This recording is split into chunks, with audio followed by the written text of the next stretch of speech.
Today we're building this eclectic coffee table using salvage materials and spray painted reclaimed legs. Let me show you how.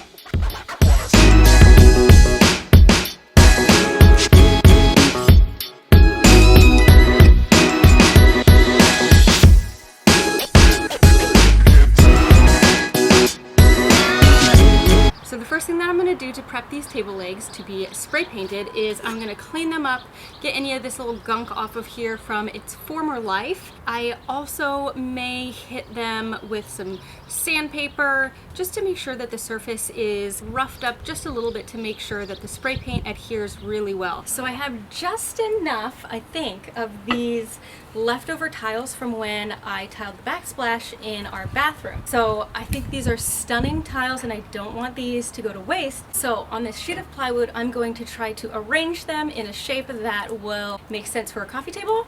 Now that I have the layout of the tile all set, I'm going to mark on the plywood using my straight edge where I want the outside edges of this table to be. So it's going to be a kind of elongated hexagon shape, and we're going to fill in the areas where there's no tile with some wood.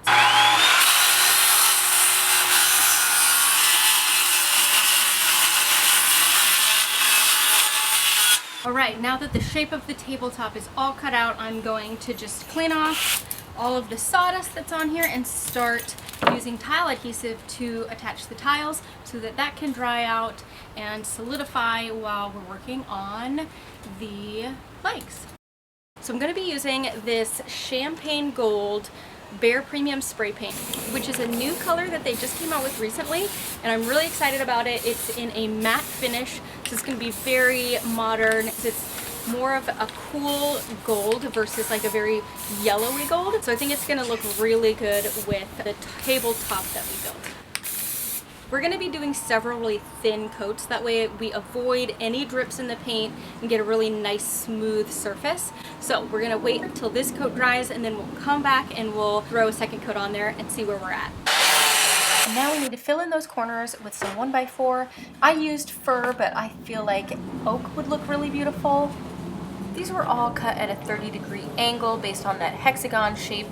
And I just used my compound sliding miter saw for these, which was really easy because it's easy to set that angle and then go ahead and check it before gluing it down. I just used wood glue to glue all these little pieces here that filled in the corners. And then I clamped these down using some clamps just to make sure that they stayed nice and secure while the glue dried. And then I took a 1x2 around the edges just to kind of frame it all in. This was cut at a 30-degree angle like everything else, and secured that with wood glue and brad nails. And then once that edge piece was all attached, I went in with some wood filler just to fill in any of the gaps between the planks or the edge piece, just to make everything feel really nice and finished.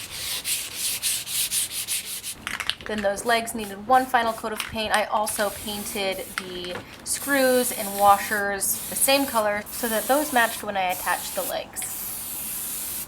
Alright, so now that our tabletop is done and our legs are all sprayed and they're the correct color now, I'm going to attach all of the legs to these four corners of the table. I'll be drilling a little bit of a pilot hole first just to make sure that there's no splitting or anything in the tabletop, and then we'll be screwing the legs on.